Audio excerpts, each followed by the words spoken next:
সফরের ব্যস্ত সূচির মাঝেই বিএনপির সঙ্গে বৈঠকে বসল ভুটানের প্রধানমন্ত্রী শেরিং তোবগে। খালেদা জিয়ার স্বাস্থ্যের খোঁজ খবর থেকে শুরু করে আঞ্চলিক সম্পর্ক সবই উঠে এসেছে এই বৈঠকে।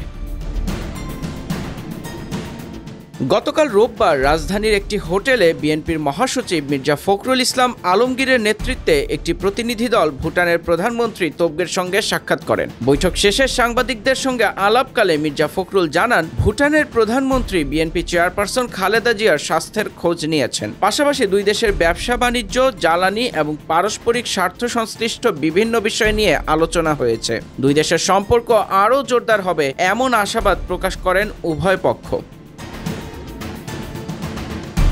মির্জা ফখরুল আরও বলেন, ভুটান বাংলাদেশে একটি সুষ্ঠু ও নিরপেক্ষ নির্বাচন আশা করে। এছাড়া ভবিষ্যতে বাংলাদেশে যে সরকারি রাষ্ট্র ক্ষমতায় আসুক তার সঙ্গে কাজ করতে ভুটান অধীর আগ্রহে আছে বলেও মন্তব্য করেন বিএনপি মহাসচিব। বাংলাদেশের পক্ষ থেকে কৃষি, শিল্প, গার্মেন্টস, স্বাস্থ্য ও অবকাঠামো উন্নয়নে ভুটানের সহায়তা অব্যাহত রাখার প্রতিশ্রুতি দেওয়া হয়েছে বলেও জানান তিনি।